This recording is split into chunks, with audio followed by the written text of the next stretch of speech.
Shalom, shalom, shalom. Que la paix et la grâce de Dieu vous soient accordées ce matin. Bienvenue encore à cette session de motivation. Nous sommes ici encore dans cette nouvelle session. Parlant de motivation, nous parlons ici des défis personnels, des étapes que nous devons franchir en tant qu'enfants de Dieu. Et pour ce matin, nous allons simplement bénir Dieu parce que nous allons parler de la transformation. C'est quoi la transformation? Comment nous quittons d'un état pour un autre état? Comment est-ce que nous changeons de vie? Comment est-ce que nous regardons dans une autre direction? Comment un païen peut devenir chrétien? Comment un homme instable peut devenir un homme solide? Comment Simon peut devenir Pierre? Comment est-ce que Saul de Tarse peut devenir Paul? Comment est-ce que Abraham peut devenir Abraham? Comment est-ce que Sarai peut devenir Sarah? Bien-aimés dans le Seigneur, vous allez comprendre que la vie d'un homme est rattachée à des changements, Et ces changements, nous pouvons encore les définir comme des transformations. Nous devons être transformés parce que vous ne pouvez pas servir Dieu dans votre condition actuelle.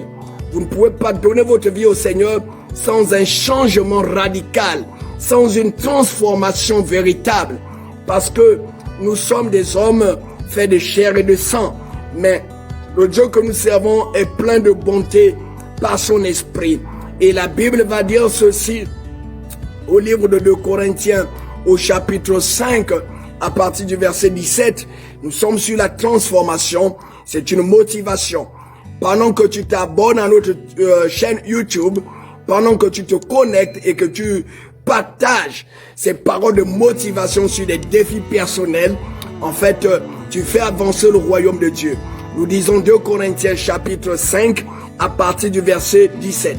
Et la Bible nous dit ceci, parlant de la transformation. Si quelqu'un est en Christ, il est une nouvelle créature. Transformation. Les choses anciennes sont passées. Voici, toutes choses sont devenues nouvelles. Transformation. Bien-aimés dans le Seigneur, si quelqu'un est en Christ, il devient, en fait, il se transforme en nouvelle créature. Les choses anciennes sont passées. Et voici, toutes choses deviennent nouvelles. En fait, nous sommes ici dans le processus de la transformation. Dieu change des vies. Dieu transforme des hommes. Chacun de nous a un défi avec sa personnalité au niveau de la transformation. Bien-aimés, écoutez, la Bible dit ceci. Car c'est Dieu qui produit en vous le vouloir et le faire selon son bon plaisir. Philippiens 2:13. C'est Dieu qui produit en nous le vouloir et le faire selon son bon plaisir.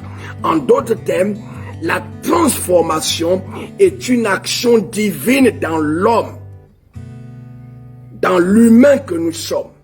C'est Dieu qui change les hommes, mais par la volonté de l'homme. Parce que Dieu ne peut pas faire sans toi. Donc ici, nous avons un défi de personnalité. Un homme peut être transformé.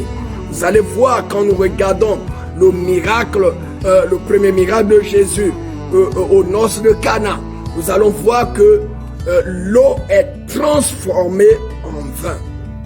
C'est-à-dire, l'eau change de nature.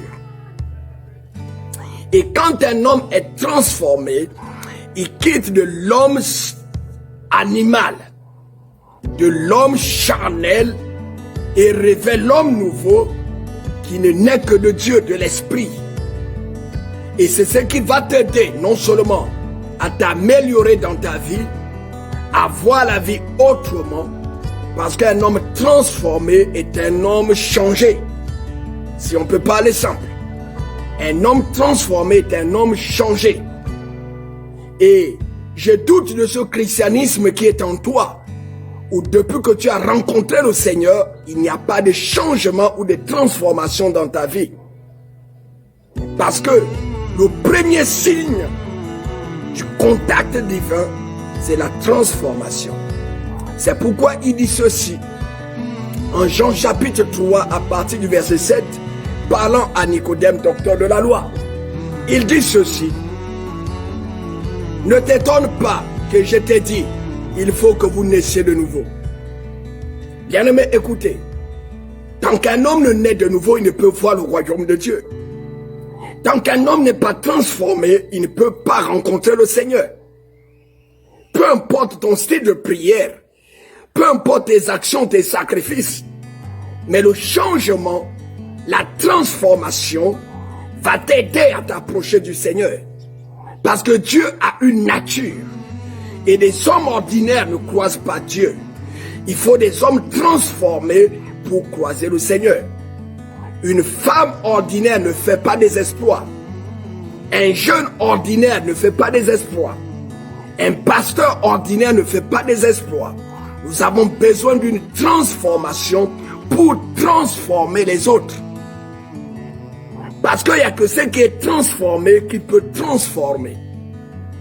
Il n'y a que ce qui est changé qui peut changer. Cette motivation est pour toi.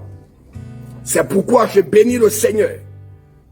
Car nous sommes dans la session des défis personnels. Bien-aimés, écoutez-moi s'il vous plaît. Beaucoup de personnes cherchent Dieu, mais n'ont pas une intimité. Pourquoi? Parce qu'on veut le voir avec des yeux naturels. Mais non, nous avons besoin d'être éclairés par nos yeux spirituels. Nous devons être touchés par notre homme intérieur. Vivre des transformations intérieures. Parce que quand Nicodème au livre de Jean 3 demandait à Jésus comment est-ce qu'il doit changer, comment il peut naître de nouveau, est-ce que ce serait pas le processus du ventre de la mère? Non. La transformation, c'est pas que tu changes ton visage, mais tu changes ton homme intérieur. Si tu avais un acné, si tu avais une tache sur ton visage, lorsque tu es transformé, la tache ne te quitte pas, mais ton esprit est changé en lui. Et quand Jésus dit à Nicodème que si un homme ne naît de nouveau, il ne peut voir le royaume de Dieu, il ne fait pas ici allusion à la naissance physique, mais il parle ici de la naissance spirituelle. Et quand nous nous approchons du Seigneur, nous avons besoin d'un changement radical dans notre homme intérieur. Nous avons besoin d'une transformation pour vivre le meilleur de Dieu. Que cette parole te bénisse, sois transformé et sois béni abondamment au nom de Jésus.